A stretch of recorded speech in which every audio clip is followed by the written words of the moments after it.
생각하고 있었던 제목이 노후 준비를 위한 투자 인문학이었습니다. 근데 이제 그 출판사하고 제목을 협의하는 과정에서 자산 투자 가이드라고 이제 책 제목이 바뀌었는데, 그런 만큼 원래 제 취지는 그 노후 준비를 위해서 투자를 해야 된다는 컨셉으로 제가 책을 쓴 겁니다.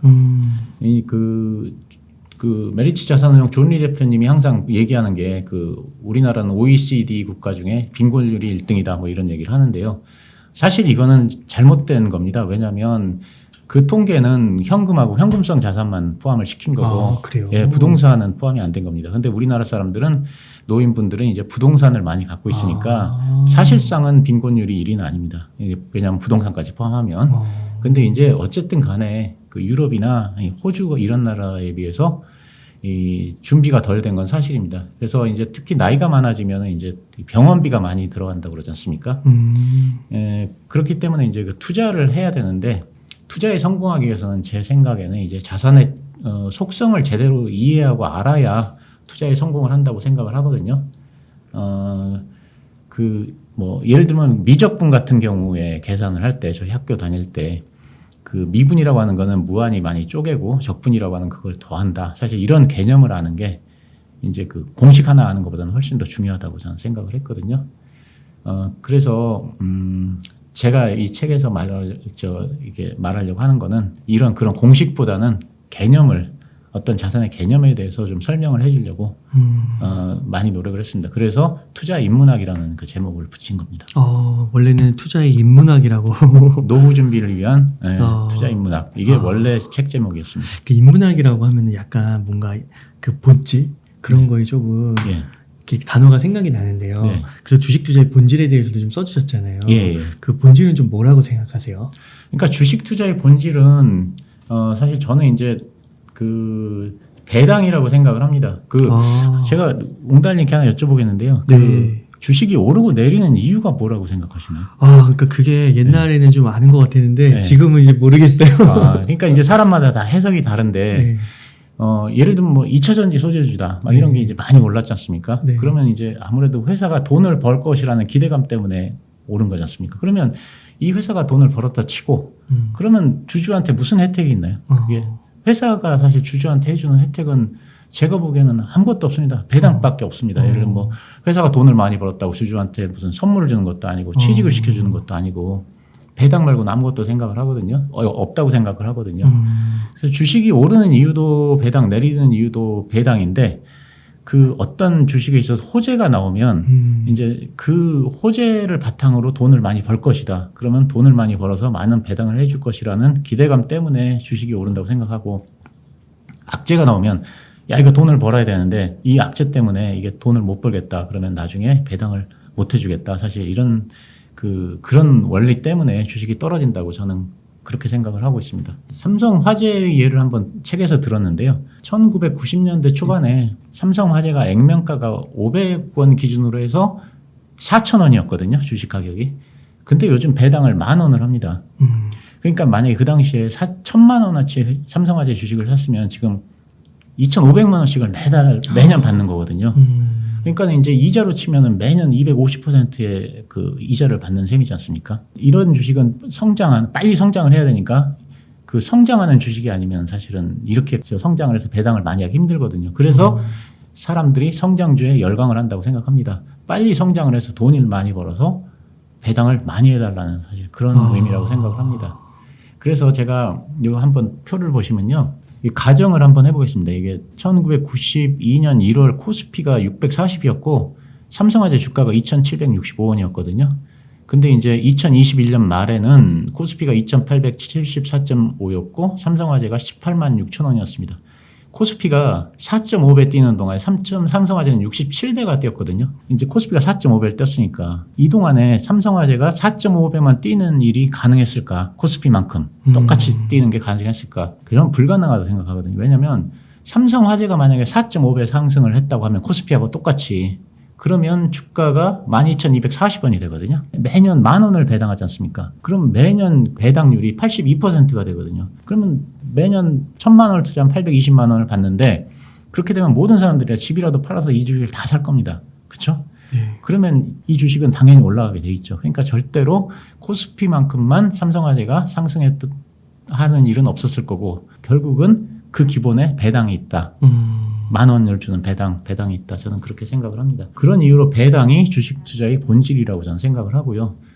주식이 오르락 내리락 하는 이유만 알아도 주식 투자에 저는 큰 도움이 된다. 그렇게 생각하고 있습니다. 네. 그러면 전현님 그 말이 네. 혹시 배당주 투자나 네. 뭐 배당주 ETF 같은 거 있잖아요. 네. 그런 걸 투자라라는 것과는 아니, 그런 거랑은 완전히 다르고 제 말은 성장주에 투자라는 의미입니다. 왜냐하면 성장주라고 하는 게 왜 이렇게 성장주가 사람들이 좋아하느냐 아까 얘기했듯이 빨리 성장을 해서 많은 배당을 주라 이거거든요. 근데 이제 지금 이미 성장이 다 끝난 회사들이 사실 배당을 많이 주지 않습니까? 네. 이렇게 하면은 매달 예를 들면 배당을 받으면 1년에 뭐 5% 6%를 받는데 성장하는 주식을 사면 지금 배당을 받지 못하더라도 삼성화재 같이 시간이 지나면 100% 200%를 배당으로 받을 수 있지 않습니까? 사실 컨셉적으로 실제 거기까지 배당을 받으라는 얘기는 아니고 이제 그렇게 오르면 팔 수는 있는데 그래서 사실 성장주에 투자를 하라. 사실은 저는 성장주를 굉장히 좋아하는 편입니다. 네. 그러면은 보통 지금 시대의 성장주라고 하면 약간 뭐 빅테크나 IT 이런 쪽이 좀 떠오르는데 근데 이제 그런 거 말고 이제 제가 또 선호하는 거는 그러니까 물론 이제 빅테크나 IT도 있지만 저는 개인적으로는 이제 예를 들면 지금은 적자인데 굉장히 비전이 있어서 향후에 크게 성장을 할 것이다.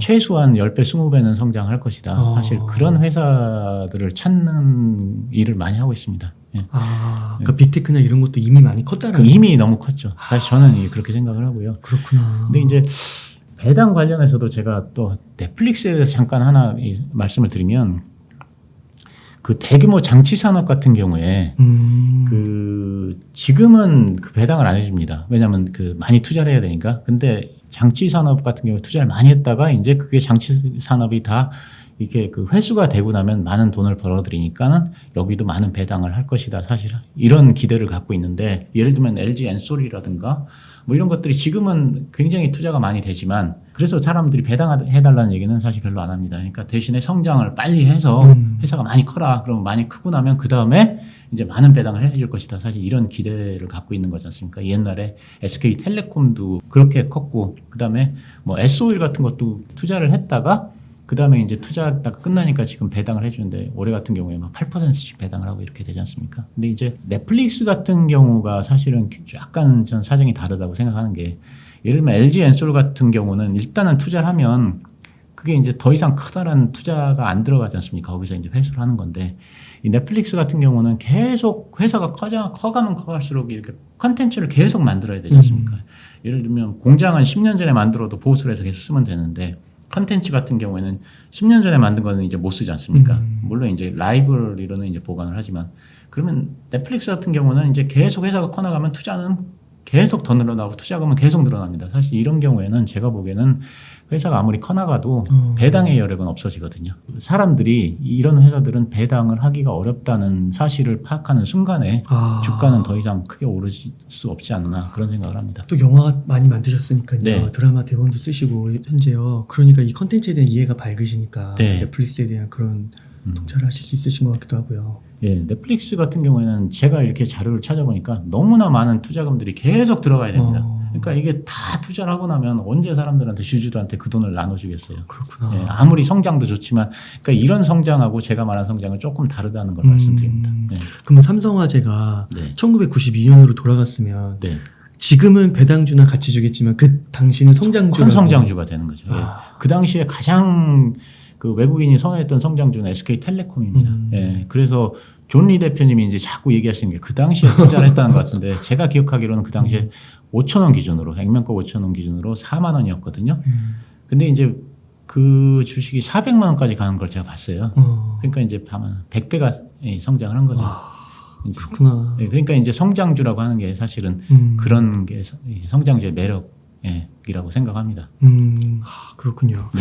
그러면요, 좀 말 나온 김에 혹시 지금 좀 괜찮게 보시는 성장주 섹터나 뭐 기업 언급까지는 좀 어려우시더라도 성장주 섹터는 제가 사실은 저는 이 어떤 섹터보다는 기업을 좀 보는 스타일인데 제가 좋아하는 주식이 한 두 개 있긴 합니다. 그래서 저는 요즘 그 떨어지는 가운데서 꾸준히 사모고 있는데 근데 이게 중소업체라 이렇게 말씀을 드려도 되는지 사실 잘 모르겠어서 우선 한번 너무 작은가요 혹시?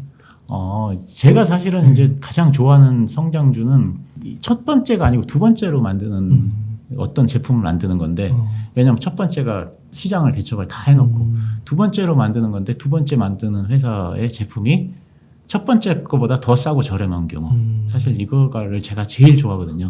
예. 네, 그러면 우선 거기까지만. 네네. 그러면 혹시 섹터가 이렇게까지는 바이오인데 바이오. 바이오인데 근데 이제 바이오인데 이제 그것도 성장주도 그냥 막연히 좋아질 것이지 이게 아니고 매출이 나올 게 향후에는 이렇게 매출이 나올 게 확실해야 됩니다. 와. 그냥 무조건 좋다 이게 아니고 앞으로 이게 뭐 커지지 않겠냐 뭐 이런 거 말고 이게 매출이 나오는 게 확정적으로 이렇게 어느 정도 픽스가 되는 거. 와, 근데 저는 지금 말씀 들으면서 이게 바이오 많이 떨어졌잖아요. 네. 그리고 이제 떨어질 때 지금 매수하고 계시다 했잖아요. 예. 그러니까 이게 웬만한 그 뭐 믿음과 지식이 아니라면 쉽게 할 수 없을 것 같은데요. 그렇죠. 사실 그런 점이 있긴 한데 하여간 근데 이게 또 최근에 이제 그 중에 한 종목은 이제 나름대로 확신을 갖고 이제 매수를 하는데 다른 종목 다 떨어졌지 않습니까? 네. 이게 그냥 매수를 하는데 30%나 올랐어요. 한 두 달 사이에. 그래요? 네. 그래가지고 이게 살만하니까 또 오르고 오르는 그런 생각을 하고 있습니다. 그러면은 그렇게 한 30% 올랐을 때는 네. 사시나요 더? 저는 그냥 무조건 삽니다. 네. 그러세요? 네. 앞에 어차피 10배 갈 거니까. 그렇죠. 뭐 10배, 20배가 가든다고 저는 개인적으로 생각을 하는데 뭐 30% 오르는 거 아무것도 아니라고 생각해서. 예. 그럼 그런 주식은 매도 타이밍은 어떻게 잡으세요? 완전히 꺾였다고 판단하는 사실은 그때 그러니까 이런 제가 보기에는 성장주라고 하는 게 이제 처음에는 적자였다가 흑자로 돌아서면서 이제 주식이 한번 뛰는데 이때가 매도 타이밍은 아니라고 생각하고요. 이게 이제 시장에서 폭발적 성장을 보인다고 판단되는 시점이 있습니다. 그러면 그때는 이게 PER까지 같이 올라가 버립니다.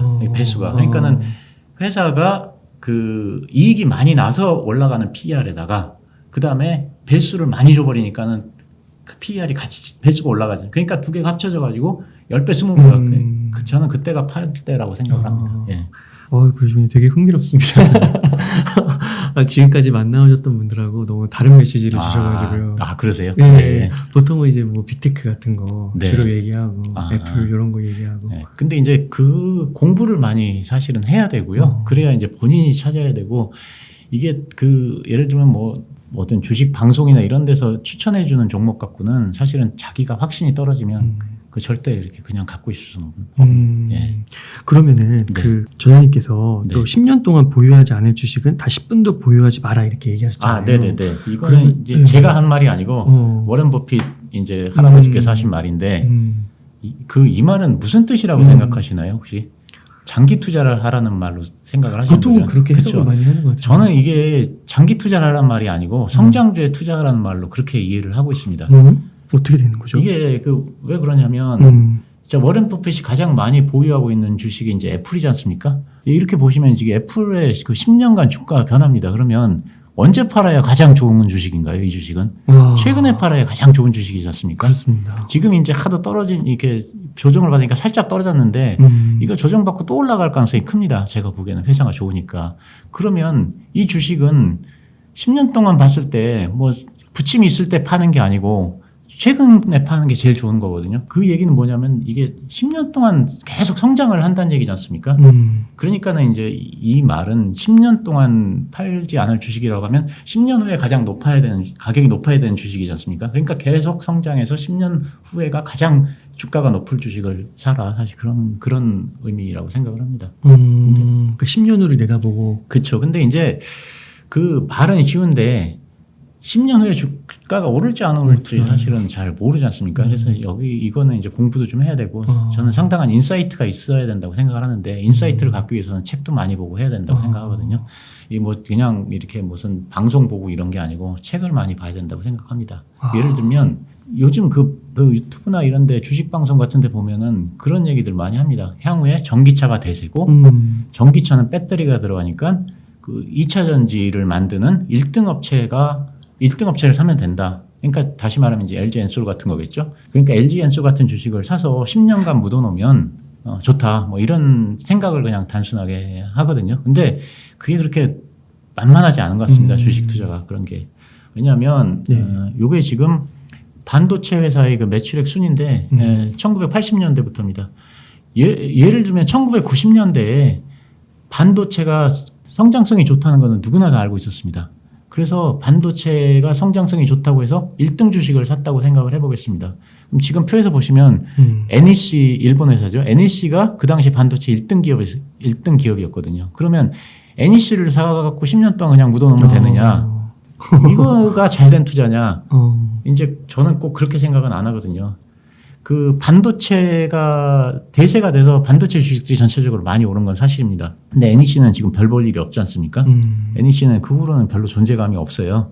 사실 그러니까는 이 어떤 산업이 성장한다고 해서 그 산업의 리딩 업체가 반드시 수혜를 받는 건 아니거든요. 특히 산업이 초창기일 때는 더 그렇습니다. 이 기술의 변화가 초창기엔 심하고 그리고 1등 업체가 완전히 자리 잡은 것이 아니기 때문에 항상 부침이 있습니다. 그 예를 들어서 인터넷 검색 같은 경우에 1990년대부터 이제 인터넷 검색을 했는데 그 당시 우리나라 1등은 압도적인 1등이 다음 커뮤니케이션이었습니다.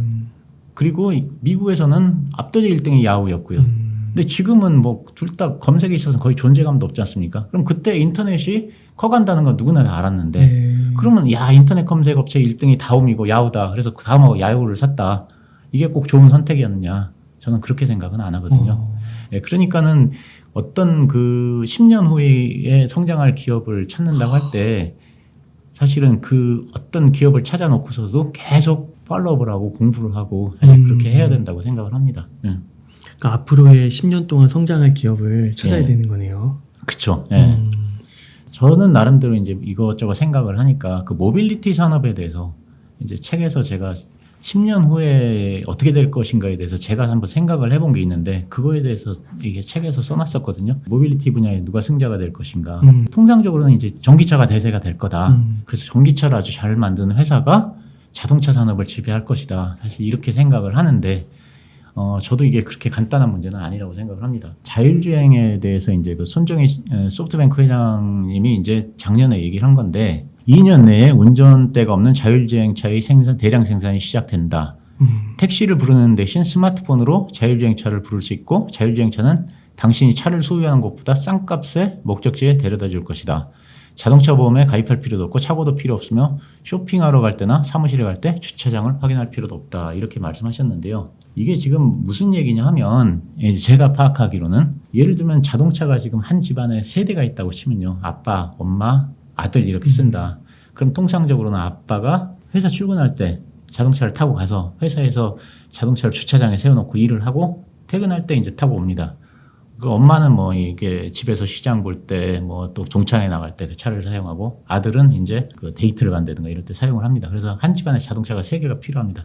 근데 이제 자율주행차가 되면은 아버지가 회사 출근을 해서 그 차를 집으로 보내면 엄마가 그 차를 타고 동창회를 갔다가 다시 집으로 보내면 아들이 데이트할 때 그 차를 타고 가서 다시 엄마한테 보내면 엄마가 그 차를 타고 집으로 가고 집에 오면 아버지한테 차를 보내면 퇴근할 때 타고 오거든요. 그러니까 3대가 필요하던 집안이 한 대만 있으면 되는 겁니다. 그러니까 이제 차량이 대수가 이게 줄게 되고 그다음에 차를 놀리지 않고 돈을 버는 현상이 나타납니다. 무슨 얘기냐면 내가 차를 타고 나갔는데 이게 차를 주차장에 세워놓지 않습니까? 근데 그렇게 할 필요가 없이 우버라든가 이런 데다가 차량을 등록해 놓으면 누군가가 차를 필요하면 그냥 제 차를 이렇게 보내주면 그 차를 다른 사람이 타게 하고 돈을 받는 거죠. 사실은 그런 산업이 굉장히 발달을 할 것이고요. 이게 바로 이제 앨런 머스크 말하는 이제 로보택시죠. 놀고 있는 차를 이용해서 돈을 번다. 이게 로보택시 개념인데 사실은 저는 그 에어비앤비가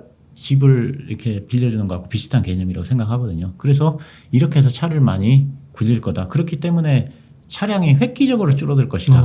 이제 그렇게 생각을 합니다. 그래서 그거는 제가 생각한다기보다는 여기 보면은 유럽 자동차 협회에서도 공유 자동차로 한 대가 활용이 되면 개인 승용차를 4대에서 10대까지 대체한다고 했고요.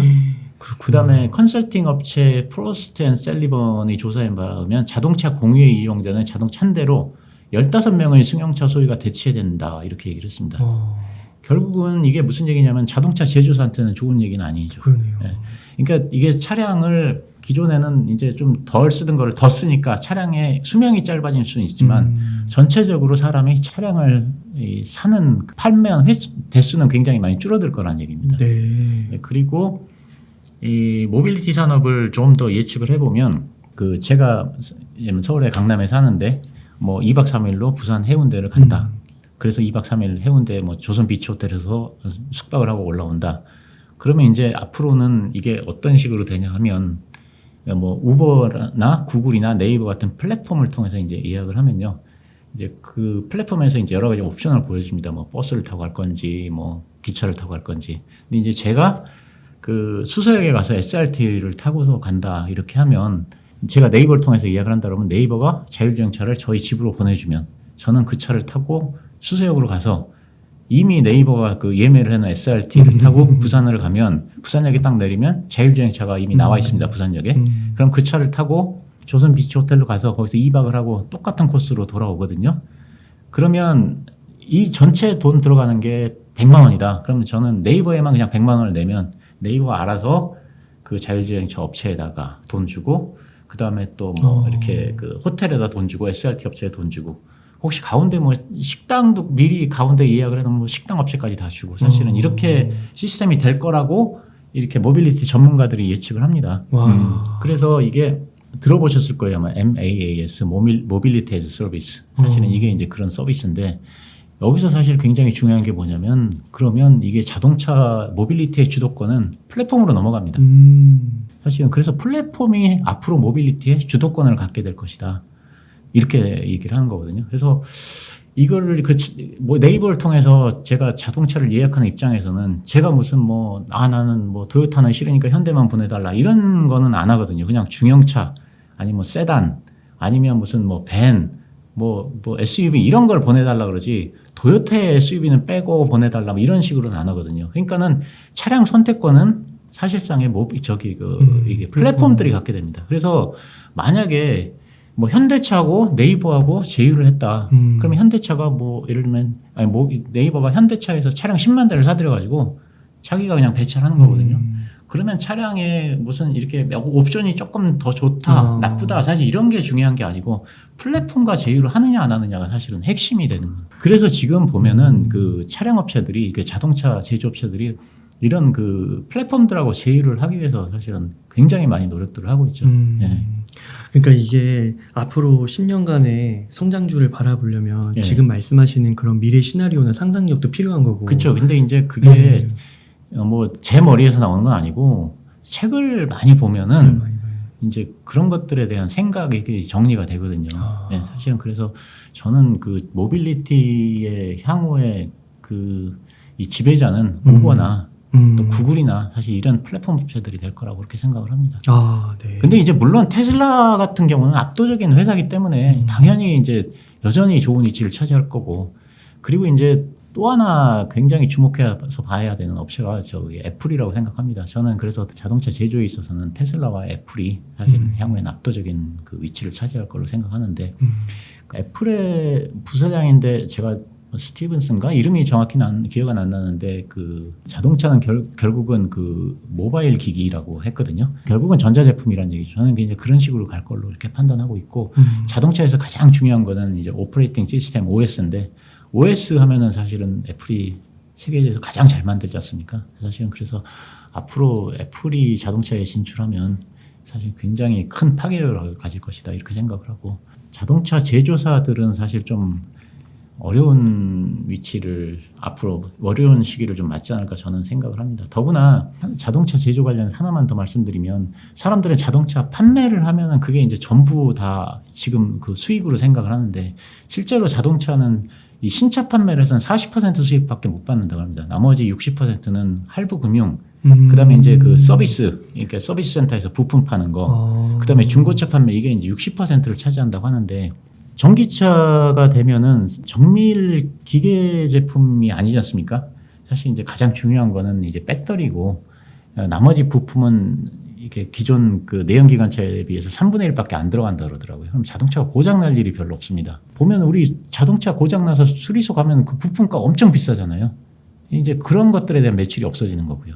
그다음에 이제 중고차 같은 경우도 결국은 중고차의 가장 중요한 가격 결정 요인은 배터리인데 이제 배터리 같은 경우도 앞으로는 급속 충전을 많이 해야 되는 상황인데 급속 충전을 하면 이제 배터리가 많이 망가진다고 그러더라고요. 사실 그래서 배터리가 망가지면 사실은 이 자동차 가격이 굉장히 많이 다운돼서 자동차 중고 시장 자체도 지금보다 훨씬 작아질 거고 그래서 서비스 시장도 작아지고 중고차 시장도 작아지고 플랫폼 기업에 종속이 되고 10년 후를 봤을 때 자동차 산업이 이렇게 제조사가 그렇게 좋을까?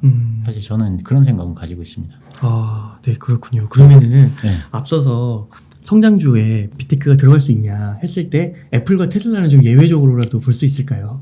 아, 당연히 그러니까 그 애플이나 테슬라 당연히 좋아질 거라고 생각하고요. 그다음에 뭐 구글도 당연히 좋아질 거라고 생각하는데 제가 말하는 거는 뭐 10배, 20배짜리 그런 이렇게 성장주는 되게 어렵지 않냐 이런 얘기입니다. 아, 이 정도로 이렇게 모빌리티 생태계가 만약에 상상력이 실현된다 해도 10배, 20배는 좀 어려울 수 있는 거예요.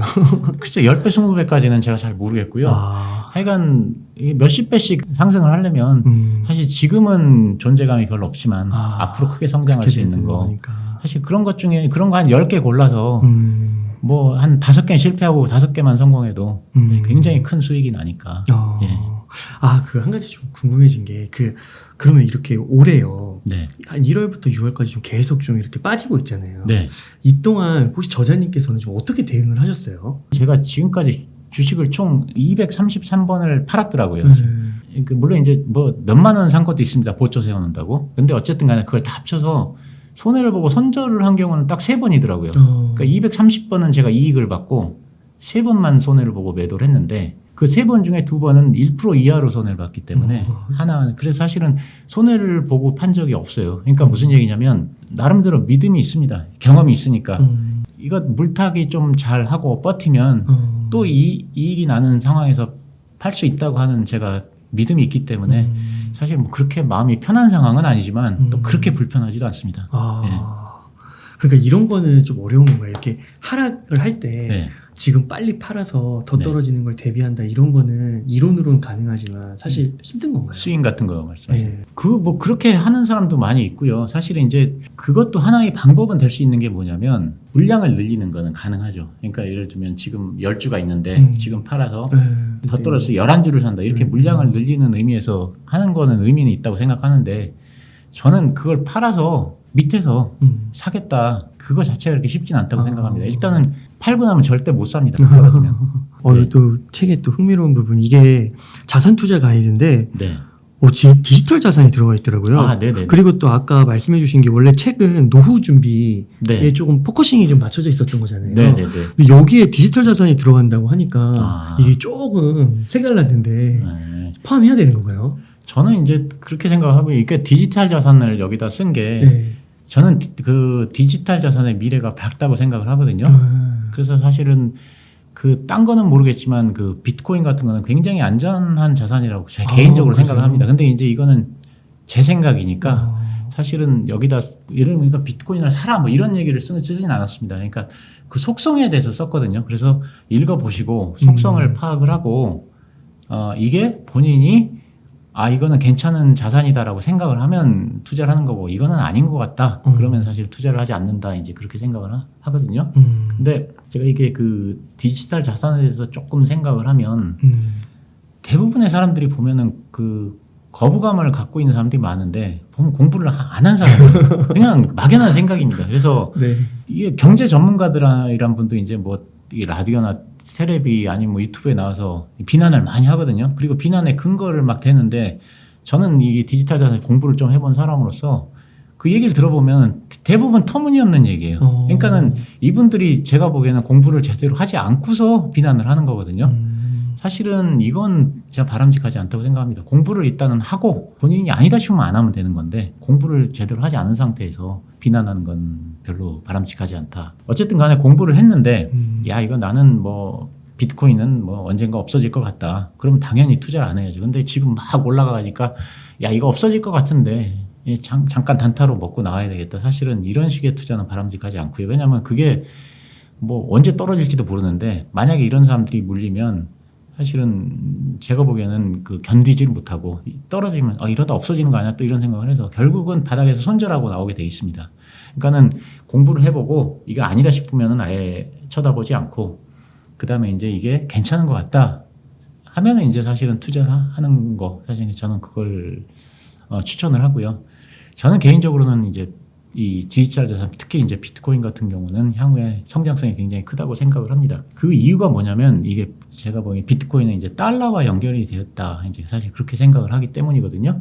지금 단기적으로는 이게 달러를 회수할 수 있겠지만 장기적으로는 이게 계속 달러를 풀 수밖에 없는 사실 이제 그런 상황이라고 생각을 하는데 제가 질문 하나만 다시 드릴게요. 2008년에 예. 금융위기가 있었지 않습니까? 그때 어마어마하게 달러를 풀었지 않습니까?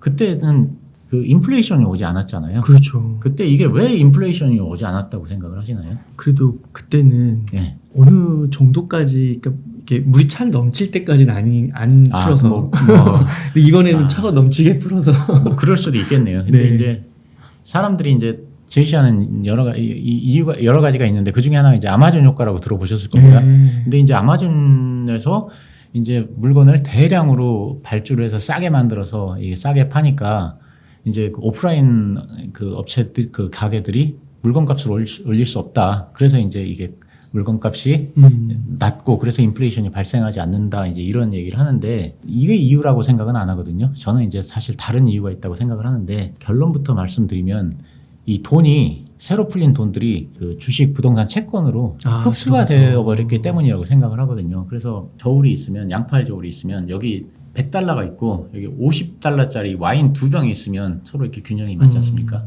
그래서 이제 근데 이게 돈을 풀어서 여기 120달러가 생겼으면 균형을 맞추려면 와인 값이 올라가야 되죠.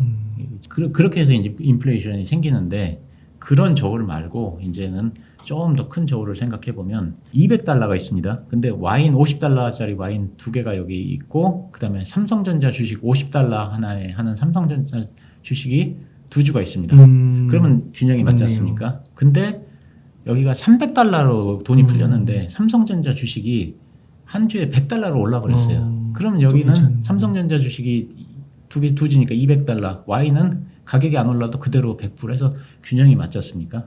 그러니까 결국은 제가 말씀드린 거 뭐냐면 돈이 풀려도 물건값이 안 올라요. 자산 시장으로 돈이 흡수가 돼버리면 물건값이 그러니까 인플레이션이 발생되지 않는다. 저는 이렇게 생각을 하는데 그럼 요번엔 왜 발생이 됐냐? 사실 그거는 이제 좀 다른 얘기죠. 왜냐하면 작년에 델타 변이 때부터 동남아의 국가들이 공장들을 전부 셧다운을 했지 않습니까? 그래서 제가 그때 기억이 나는데 이게 메시하고 호날두가 그 당시 이적을 했는데 이적을 하면은 이게 유니폼들이 많이 팔린다고 그러더라고요. 근데 이걸 베트남에서 만들어야 되는데 유니폼을 못 만들어서 이적을 해갖고 유니폼들을 찾는 사람들이 많은데 그걸 아예 팔지를 못했다고 그러더라고요. 자동차 뭐 반도체 없었던 건 누구나 다 아는 거고. 그러니까는 물건이 없는 거죠. 그 당시에 이제 더구나 중국의 광군제가 바로 앞에 있는 거고 땡스기빙 추수감사절이 바로 있는데 월마트에 물건이 없습니다. 그러니까는 이거는 공급이 없으니까는 인플레이션이 발생할 수밖에 없는 거죠, 사실은. 그래서 파월이 인플레이션 일시적이라고 하는데 제가 이제 가끔 이제 유튜브에 제 영상을 올리는데 거기다가 이제 얘기를 해놨던 게 이거 거짓말이다. 파월이 지금 이거 일시적이라는데 절대 일시적일 수 없다. 파월이 거짓말하는 거다. 사실 그렇게 얘기를 했었거든요. 사실은 그래서 이제 지금의 인플레이션은 그런 이유고 사실은 자산 시장으로 많은 돈이 들어가면 인플레이션은 발생하지 않는 것이라고 그렇게 생각을 합니다. 미국에서는 어쨌든 계속 달러를 풀어야 되는데 이 달러를 풀게 되면은 이렇게 그게 상품 쪽으로 전이가 되면은 인플레이션이 발생이 되고 자산이라고 해봐야 지금 뭐 이렇게 주식 시장도 과열되고 그다음에 부동산도 과열되고 하는데 받아줄 데가 없는 거예요. 그러니까는 이게 지금 미국의 입장에서는 이 디지털 자산을 새로 이렇게 만들어야 되는 시장을 만들어야 됩니다. 그렇기 때문에 달러가 계속 유지가 되기 위해서는 계속 자산 시장을 키워나가야 되는 상태거든요. 그래서 이 달러를 흡수시켜야 되는데 이게 지금 비트코인 디지털 자산만큼 좋은 시장이 없는 거죠. 그러니까 미국은 이 시장을 키우면 키웠지 절대로 이게 없애지는 않을 겁니다. 그래서 작년에 그 제롬 파월 연준 의장하고 게리 겐슬러 SEC 의장이 국회에서 미국은 암호화폐를 절대 금지하지 않는다. 사실 그런 얘기를 했었거든요. 저는 같은 맥락이라고 생각합니다. 그리고 두 번째로 비트코인 같은 경우는 자산이 되기 아주 좋은 여건을 갖췄다고 생각을 하는데 그 이유가 뭐냐면 첫째로 본질 가치가 없습니다. 그리고 두 번째는 소수의 사람들이 다수의 비트코인을 지배하고 있습니다. 그 사람들이 이제 그런 얘기를 해요. 비트코인은 본질 가치가 없기 때문에 투자 가치가 없다 이런 얘기를 많이 하는데 오히려 그렇게 해요. 예, 이거는 제가 보기에는 자산의 속성을 이해하지 못하는 겁니다. 예, 금하고 다이아몬드를 생각을 한번 해보시면 금하고 다이아몬드는 굉장히 좋은 자산이지 않습니까? 네. 근데 이거 본질 가치가 있습니까? 본질 가치가 없습니다. 네. 있다고 또 주장하시는 분들 아니 어떻게 본질 가치가 있나요? 그러니까 뭐냐면 금이라고 하는 거는 물론 산업용으로는 쓰일 수 있는데 산업용으로만 쓰이면 지금 가격에 뭐 10분의 1 이하로 떨어져야 됩니다. 네. 그러니까 이제 사실은 그리고 다이아몬드는 당연히 본질 가치가 없고 그러니까 금과 다이아몬드는 본질 가치가 없습니다. 근데 그 예를 들어서 이런 책상을 만든 나무를 생각해 보면 이 나무가 만약에 100만 원이다. 그럼 사람들이 나무 책상을 안 쓰고 철로 만든 책상을 쓸 거지 않습니까? 그러니까 본질 가치가 있는 것들은 오르는데 한계가 있거든요. 이게 나무 책상이 100만 원이 되면 평범한 나무 책상이 뭐 철제 책상이 10배가 된다. 그러면 절대 안 살 겁니다만 다 철로 만든 책상을 사죠. 그렇지만 이 금은 이게 이론수에 100만 원이어도 이상하지 않고 1000만 원이어도 이상하지 않고 뭐 5천만 원이어도 이상하지 않습니다. 왜냐하면 그게 본질 가치가 없기 때문에 그렇습니다. 비트코인도 본질 가치가 없으니까 하나에 10불이어도 이상할 게 없고 1억이어도 이상할 게 없고 뭐 3억이어도 이상할 게 없습니다. 사실은 그래서 본질 가치가 없다고 하는 거는 자산 시장이 상승하기에 굉장히 좋은 조건이라고 생각합니다. 네. 네. 그리고 소수의 사람들이 갖고 있기 때문에 이게 또 한 번에 팔면 위험하지 않느냐 이런 얘기들도 하는데 사실은 이것도 자산의 속성을 제가 보기엔 잘 이해를 못하는 거라고 생각을 하고요. 그 금과 다이아몬드 같은 경우는 모두 이게 생산지와 채굴자가 다 한정이 되어 있습니다. 예를 들면 뭐 다이아몬드 같은 것은 6개 나라가 전체 생산량의 뭐 90%를 차지하고요. 드비어스라고 하는 업체가 전체 생산량의 90%를 가지고 있기 때문에 가격이 유지되는 거지. 그렇지 않으면 이 다이아몬드 가격이 유지가 될 수 없습니다. 그렇구나. 예. 그 원리랑 똑같네요. 예, 금도 19세기 이후에 남아프리카 공화국에서 전체 생산량의 3분의 2 이상이 나왔을 겁니다만. 그렇기 때문에 금 가격이 유지가 돼 있던 거지. 막 그냥 전 세계에 퍼져가지고 너나 나나 막 이렇게 해서 팔면은 그렇구나. 유지가 사실 힘든 거라고 저는 생각을 합니다. 그래서 이제 결론을 말씀드리자면 미국에서는 돈을 계속 달러는 더 풀어야 된다는 건 누구나 아는 사실이고 계속 풀어나가면 이 자산을 흡수해줄 시장이 필요한데 결국은 이런 비트코인으로 대표되는 암호화폐, 디지털 자산이 결국은 이 미국의 달러를 흡수해줄 시장이고 그래서 이 달러와 공생관계에 있다. 저는 그렇게 생각을 합니다. 그렇군요. 그러면은요, 혹시 그 워런 버핏이나 네. 찰리 먼거가 네. 그 비트코인에 대해서 되게 악담을 많이 하시잖아요. 저는, 네, 그러니까 그게. 그런 거 어떻게 생각하세요? 저는. 네. 그러니까 이렇게 생각합니다. 뭐 물론 이제 당연히 고수시고 하지만 그 비트코인에 대해서 공부 안 했다고 저는 생각해요. 저는 그렇게 생각해요. 그러니까 네. 이해가 처음부터 제가 보기에는 거부감을 갖고 굉장히 뭐 심오하게 깊게 공부를 한다거나 이러지는 않았던 거 아닌가 그렇게 생각을 합니다. 그렇기 때문에 이게 그렇게 심한 말을 한다고 생각을 하고요. 사실은 이 디지털 자산에 대해서 공부를 안 했기 때문에 알리바바 주식도 찰리 먼거가 많이 샀지 않습니까? 산 거 아닌가 저는 그런 생각도 많이 하는데 그거는 제가 이따가 또 기회가 되면 말씀드릴게요. 네. 왜 그렇게 생각을 하는지. 알겠습니다. 그래서 진짜 저자님의 자산 투자 가이드 한번 보면서 디지털 자산에 대해서도 네. 좀 더 이번 기회에 네. 한번 공부하는 그런 기회를 삼으시면 너무 좋을 것 같습니다. 예, 그러니까 이제 이걸 사야 된다 말아야 된다보다는 이런 속성이 있다고 하는 걸 이해를 하면 본인이 판단하는 데 도움이 되지 않을까 사실 그런 의도로 썼던 겁니다. 예. 네. 그러면은 그 아까 이제 말씀하신 게 플랫폼 기업 네. 좀 언급해 주셨는데 네.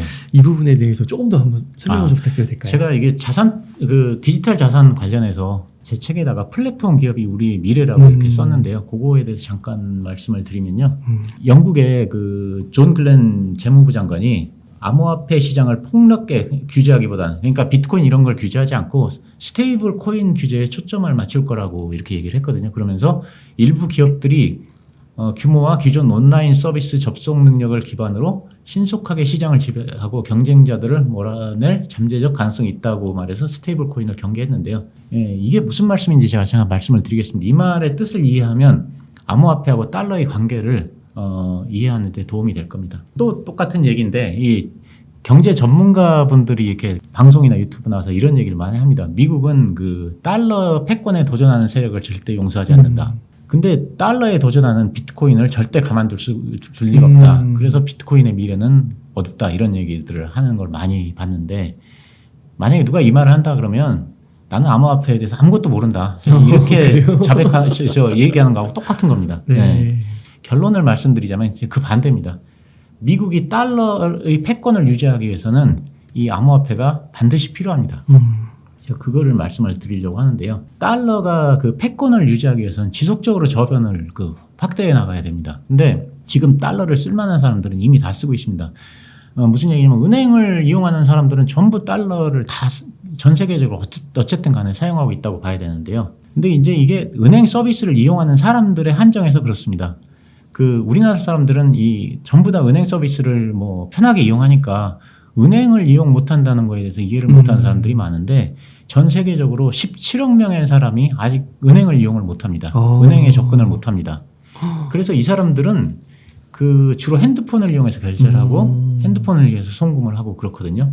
그러면 달러의 패권을 계속 유지하기 위해서는 이게 저변을 확대해야 되는데 그렇게 하려면 이 17억 명의 사람들에게 달러를 계속 사용하게 해야 네. 사실 되거든요. 근데 은행이 없는데 어떻게 달러를 이용하도록 할 수 있겠습니까? 그래요. 그래서 바로 디지털 화폐를 사용하도록 하는 겁니다. 디지털 화폐는 핸드폰을 통해서도 이게 사용할 수 있기 때문에 핸드폰을 통해서 달러를 사용하도록 하면 되는 거거든요. 그래서 이제 예를 들면 중국이 디지털 위안화를 만들었지 않습니까? 이제 이게 바로 이제 디지털 위안화를 통해서 기축 통화에 도전을 하겠다는 사실 그런 이제 계획인데 그래서 사람들이 이제 미국도 아마 CBDC 디지털 달러를 만들 거라고 예측들을 많이 하는데 저는 미국은 디지털 달러를 안 만들 거라고 생각합니다. 저는 미국이 굳이 그걸 만들 필요가 없다라고 생각을 하거든요. 그 이유가 왜 그러냐면 이미 스테이블 코인들이 나와 있는데 이 스테이블 코인이 디지털 달러보다 훨씬 더 역할을 잘 수행하고 있기 때문에 이제 그렇다고 생각을 합니다. 스테이블 코인은 미국 달러의 페그가 되는 건 아시죠? 네, 1대1로. 예, 한 스테이블 코인이 1달러. 그러니까는 스테이블 코인을 하나를 발행하려면 은행에다 1달러를 예치해야 되지 않습니까? 네. 그러니까는 스테이블 코인 하나를 발행하면 미국에서 1달러를 발행하는 거하고 똑같은 효과를 가집니다. 어차피 1달러를 유치해야 되니까. 그러니까 이제 뭐 굳이 스테이블 코인이 있는데 달러를 만들 필요가 없는 거고 똑같은 효과를 가지니. 근데 달러보다 스테이블 코인이 훨씬 더 강력한 효과를 낼 수가 있거든요.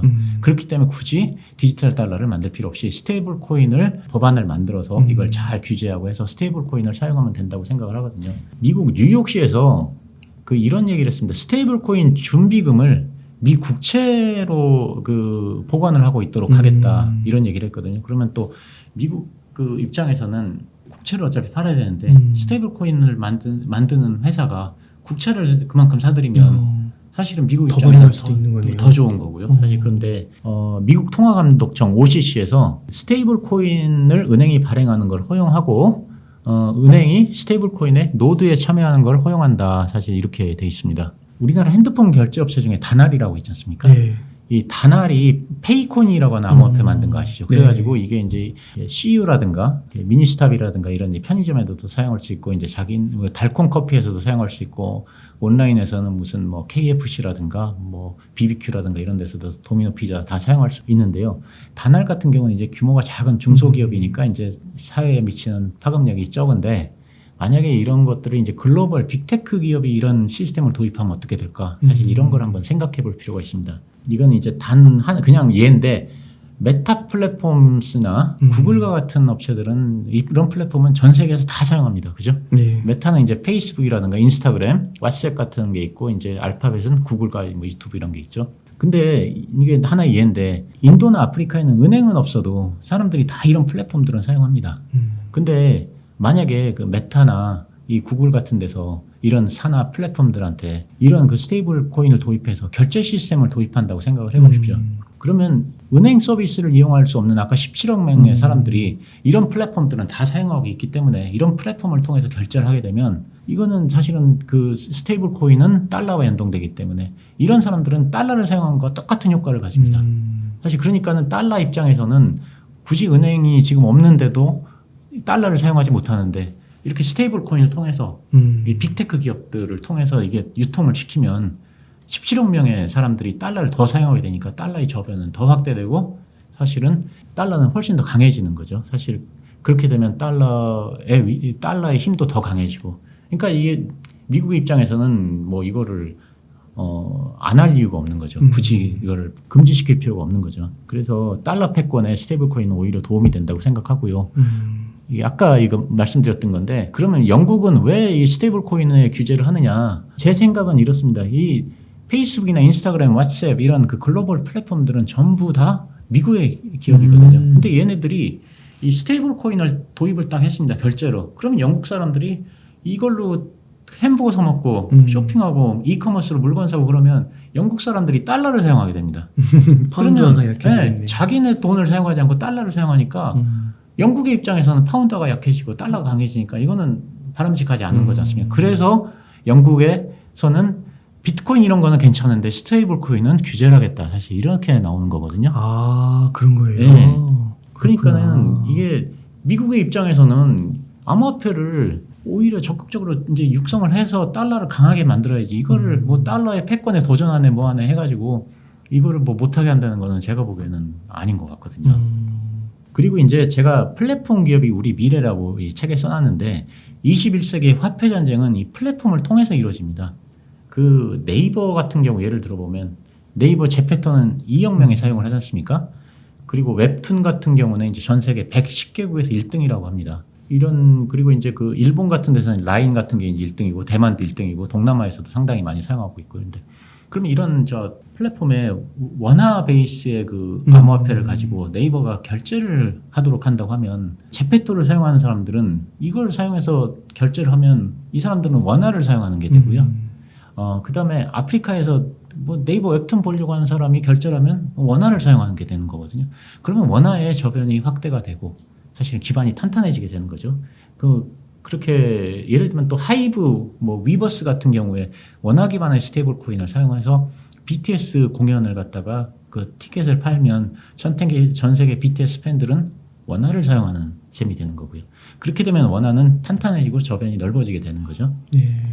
이게 향후에 그 21세기 전쟁은 화폐 전쟁은 플랫폼을 통해서 이루어지거든요. 이게 제 생각입니다만. 근데 이런 글로벌한 플랫폼을 가진 나라는 전 세계 3개밖에 없습니다. 미국과 중국과 우리나라입니다. 일본에도 없고 프랑스에도 없고 영국에도 없고 독일에도 없습니다. 사실 그런 면에서 이거 우리나라로서는 굉장히 큰 자산인데 이거를 갖다가 그냥 계속 그 핍박만 하지 말고 사실은 이 플랫폼을 잘 키워서 우리 국력을 신장시키는 데 사용하는 사실 그런 방향이 옳지 않을까 저는 그렇게 생각합니다. 한 가지만 저 말씀드리면 만약에 삼성전자와 하이닉스가 우크라이나에 있었다면 지금같이 우크라이나에서 됐을까 저는 그렇게 생각 안 하거든요. 왜냐하면 전 세계적으로 반도체가 필요한데 우크라이나가 반도체를 만약에 삼성과 하이닉스가 반도체 생산을 못하면 전 세계가 마비가 되지 않습니까? 그럼 절대 이 서방의 국가들이 우크라이나가 저렇게 당하는 걸 절대 이게 개입을 더 했다는 당연히 막아주죠. 저는 그러니까는 결국은 이런 삼성전자, 하이닉스 이런 데는 결국은 우리의 국력이라고 볼 수 있는 겁니다. 근데 앞으로 이 네이버나 카카오 같은 이런 플랫폼 업체들이 결국은 우리나라의 국력이 될 것이라고 저는 생각합니다. 그런 거 아시는지 모르겠어요. 이게 처음에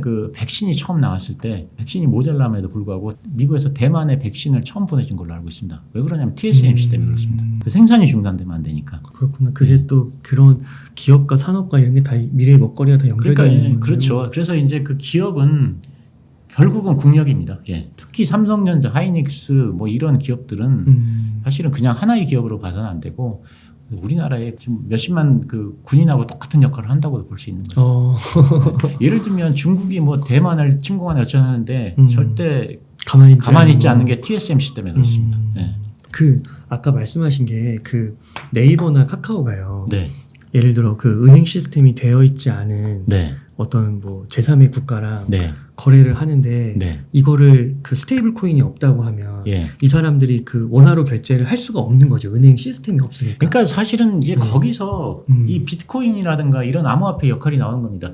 지금 예를 들면 남아프리카 공화국이다 이런 데서 뭐 만약 큰 결제를 한다 그러면 여러 가지 방법이 있는데 네이버 웹툰 딱 한 편 보고 1,000원을 결제하고 싶습니다. 그럼 이거 어떻게 방법이 없어요. 없는 거죠. 그 암호화폐가 가장 좋은 방법이고요. 그러니까 그때 그 1,000원으로 뭐 이렇게 남아공 그 화폐 단위가 뭔지 모르겠지만 그거랑 이렇게 원화 1,000원하고 그 바로바로 이렇게 할 수 있는 게 그렇죠. 가운데 이제 비트코인이 있는 거죠. 예를 들면 그 스타벅스 카드 같은 것도 우리나라에서 원화로 이렇게 충전을 하면 미국 가면 그냥 달러로 쓸 수 있는 거거든요. 그러니까 통상적으로는 원화로 충전하면 미국에서 못 쓰지 않습니까?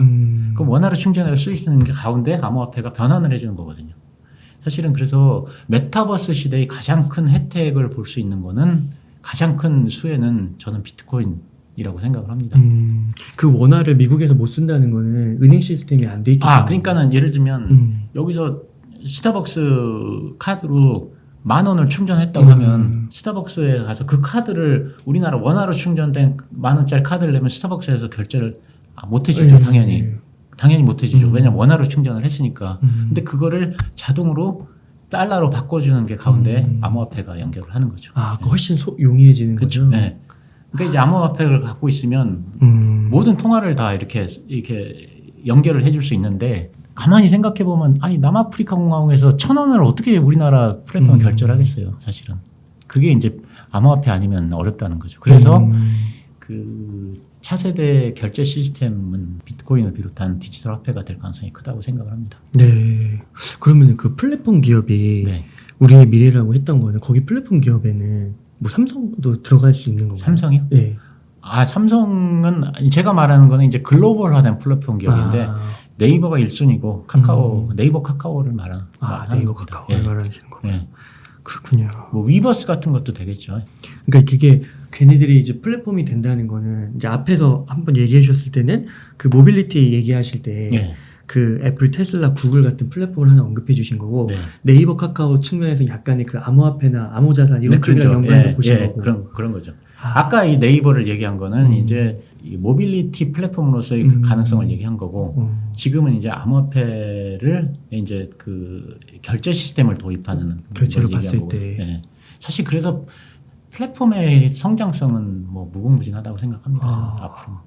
그럼 네이버, 카카오도 괜찮다고 보세요? 저는 개인적으로는 특히 이제 네이버 같은 걸 좋아하는데 왜냐하면 더 글로벌화가 되기 때문에. 감사합니다. 그러면 또 다음 질문으로 넘어가서요. 그 많은 분들이 이제 노후 준비를 위해 개인연금에 따로 가입하고 있는데 이 책에서 되게 혹하더라고요. 같은 돈을 내고 개인연금 2배로 받는 방법이 있다고요. 네네네. 직장인들은 대부분 국민연금하고 퇴직연금은 이제 다 가입을 하지 않습니까? 근데 이제 이것만 부족하다고 생각하는 사람이 그 보험회사를 통해서 따로 이제 연금 상품에 가입을 하는데 이제 이걸 개인연금이라고 합니다.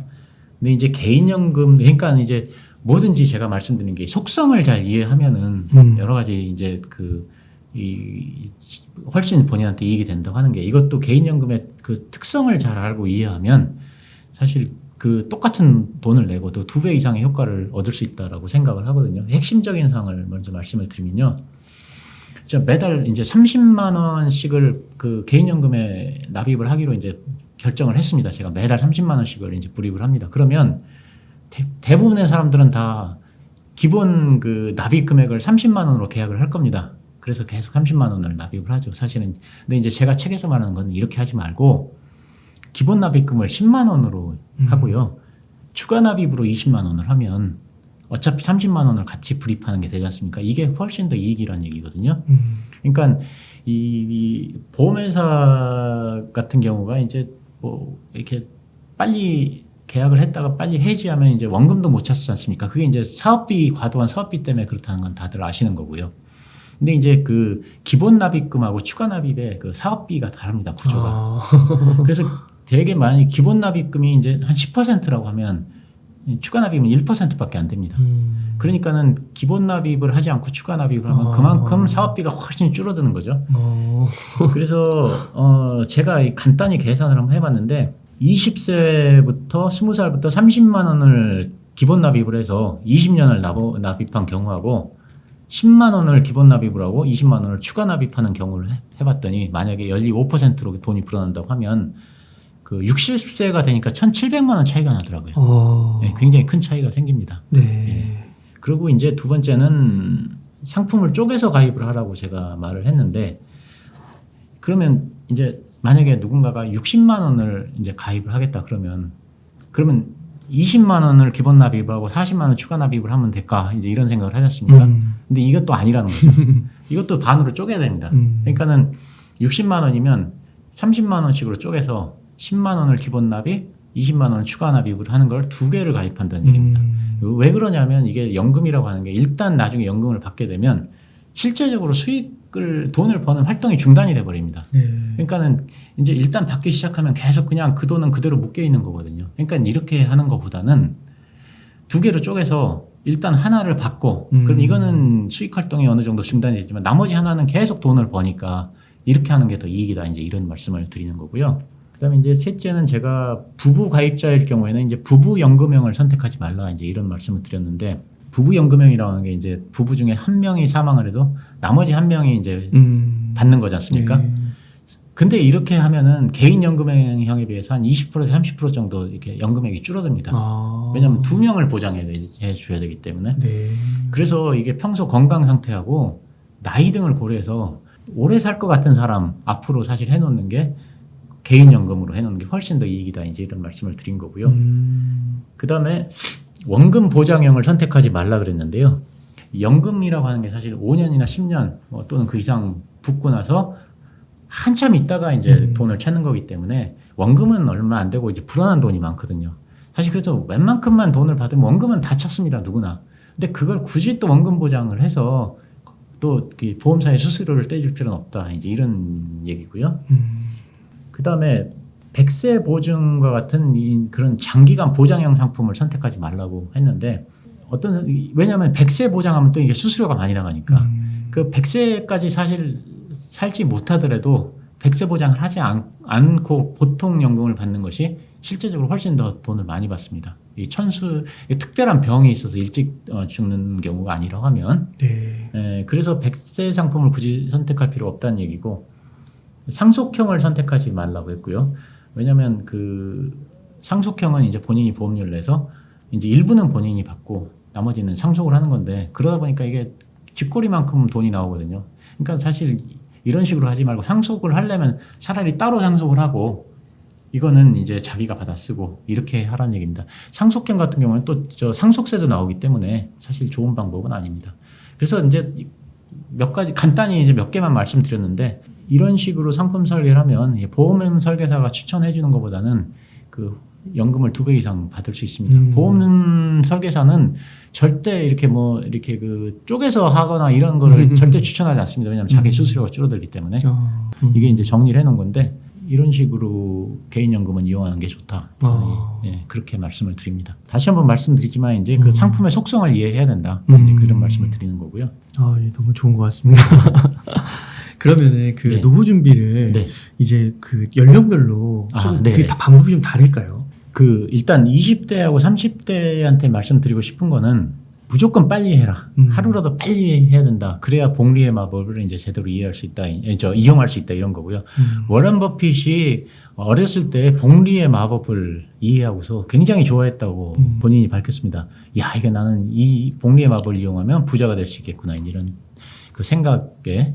그리고 이제 워런 버핏이 이런 얘기를 했습니다. 자기의 그러니까 와이프 되실 분한테 이제 미래의 와이프한테 약혼 반지로 선물을 하면서 자기 자산의 6%를 썼다고 합니다. 그래서 이제 농담 삼아서 이게 시간이 지나면 수백만 불짜리가 되는 건데 이걸 지금 선물하는 거다. 사실 이렇게 농담을 했다고 하는데 이거 자체가 이제 워런 버핏이 복리라고 하는 걸 사실 제대로 이해했다.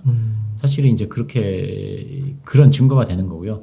그래서 젊으신 분들은 이제 커피 한 잔이 미래에 500만 원이 되고 자동차 한 대가 미래에 500억이 된다는 사실 그런 생각을 가지고 아껴서 투자하라고 말씀을 드리고 싶고요. 복리라고 하는 걸 사실은 사람들은 다 압니다. 아는데 실제로 이게 체감적으로 이해하는 사람들은 별로 없거든요. 그래서 제가 한번 계산을 한번 해봤습니다. A4 용지가 있지 않습니까? 이거 쓰신 A4 용지 이렇게 두께가 0.01mm라고 그러더라고요. 근데 이걸 A4 용지를 이렇게 한번 접고 또 접고 이렇게 해서 몇 번을 접으면 이 A4 용지의 두께가 달나라까지 갈 것 같으세요? 달나라요? 예, 요거를 한 번 접고 두 번 접고 해가지고 한 200번 접어요. 200번. 300번? 그래도 그 비슷하시네. 그래요?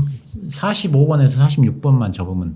그래요? 예. 근데 아까 200번이라 그랬는데 그러면 91번을 적으면 그 두께가 어느 정도 되는지 상상을 못 하시겠죠. 제가 이것도 계산을 해봤는데 계산이 맞는지 모르겠는데 91번을 접으면 A4용지 두께가 우리나라 은하를 벗어나서 안드로메다 은하까지 갑니다. 91번만 접으면. 야. 안드로메다는 지구로부터 230만 광년이 떨어져 있거든요. 빛의 속도로 230만 광년을 가야 되는데 A4용지를 91번만 접으면 그러니까 복리라고 하는 게 얼마나 대단한 건지를 사실 알 수 있는 거죠. 네. 그래서 사실은 젊으신 분들은 이 복리라고 하는 거를 그냥 이해하지 말고 제대로 확실히 자기 것으로 하면은 돈도 허투루 쓰기가 어렵다. 커피 한 잔 마시면 야 이게 지금 500만 원짜리다 이런 생각을 갖게 되는 거죠. 워렌 버핏이 이게 반지 이거 사주면서 이게 뭐 몇백만 불짜리라고 했듯이. 근데 이제 40대 후반이나 50대 뭐 후반 이렇게 되면 이제 사실 저하고 나이가 비슷한데 이제 20, 30대랑은 사정이 많이 다르지 않습니까? 사실상 이제 은퇴가 가까운 시기고요. 그래서 은퇴를 차근차근 준비하기가 이제 좀 어려운데 그 자녀 교육 이런 것 때문에 이제 은퇴 자금도 많이 모으지 못했고 그래서 이제 제 책에서는 일단 이런 분들은 주택연금에 사실은 무조건 가입을 하라고 제가 말씀을 드렸거든요. 사람들은 통상적으로 집이 떨어지면 주택연금이 이익이고 집이 오르면 주택연금이 손해라고 하는데 저는 집이 떨어지건 오르건 관계없이 무조건 이익이라고 생각합니다. 이제 그게 좀 복잡해서 그건 이제 제 책에 있으니까 혹시라도 궁금하신 분은 이제 왜 그렇게 되는지 책을 보시면 알 것 같고요. 특히 지방에 집이 있으신 분들은 저는 무조건 가입을 해야 된다고 생각합니다. 왜냐하면 인구가 뭐 장기적으로 봤을 때는 계속 줄어들 건 확실하고 이제 저는 뭐 이 집값이 어떻게 될지 이 서울이나 대도시 집값은 어떻게 될지 모르지만 지방의 집값은 무조건 떨어진다고 생각하거든요. 그래서 극단적으로 저는 나중에는 시골에 있는 집은 뭐 100만 원, 200만 원 이렇게 되지 않을까 저는 생각을 합니다. 시골에 있는 아파트는 뭐 1000만 원 이하로 떨어질 거라고 생각하는데 왜냐면 뭐 일본 같은 데가 그러니까 이쪽 빈집 그리고 이제 돈을 주고서 처분해야 돼요. 그래서 이게 일본 같은 경우에는 이제 죽기 전에 가장 해야 될 일 중에 가장 큰 일이 집을 처분하는 거라고 처분하고 죽는 거라고. 자녀들이 그거 상속받는 거 뭐 이런 것도 되게 문제가 되더라고요. 그러니까 이게 밀어버린다 그러더라고요. 세금이 많이 나오니까. 근데 이제 그래서 주택연금에 가입을 했으면 하는데 여기서 한 가지 말씀드리고 싶은 게 부부 중 한 사람이 죽으면 나머지 한 사람이 그 혜택을 보고 계속 연금을 받지 않습니까? 근데 한 사람이 죽으면 예를 들면 남편이 죽으면 그 부인이 혜택을 받지 못하는 경우가 많이 있다는 얘기 들어보셨죠?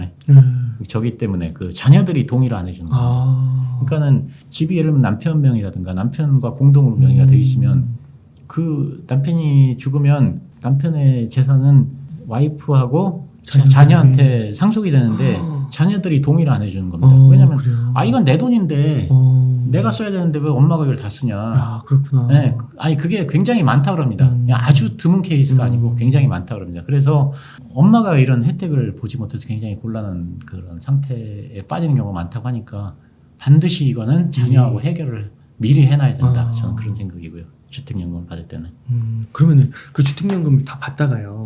남는 금액이 있고 하면은 그거는 어떻게 상속이 어떻게 되는 건가요?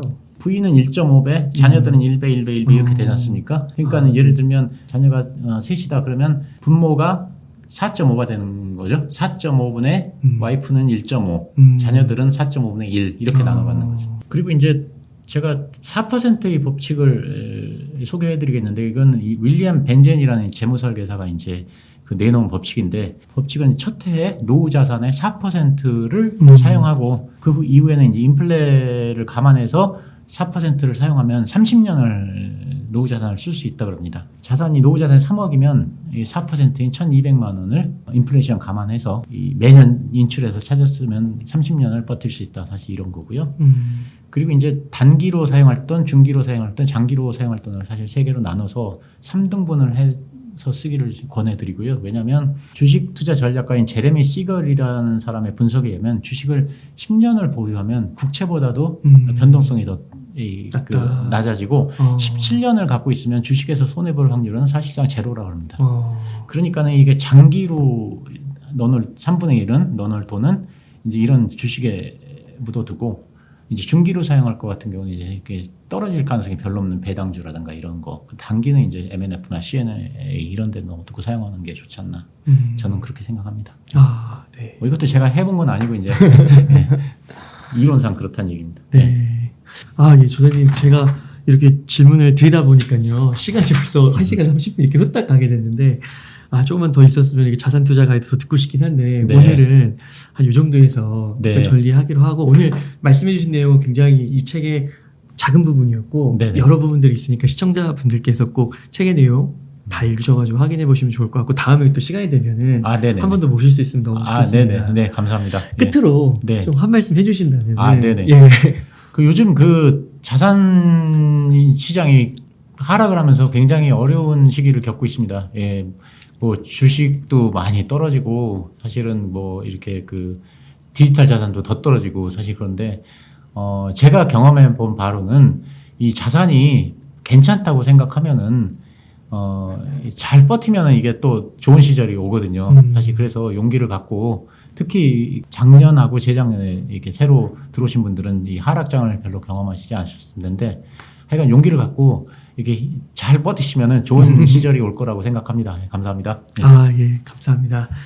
그러면 오늘은 이렇게 해서 자산 투자 가이드의 1100만 저자님을 모시고 이야기를 나눠봤습니다. 긴 시간 동안 유익한 인사이트 많이 나누셔서 감사의 말씀 드립니다. 오늘 고생 많으셨습니다. 네, 감사합니다. 예.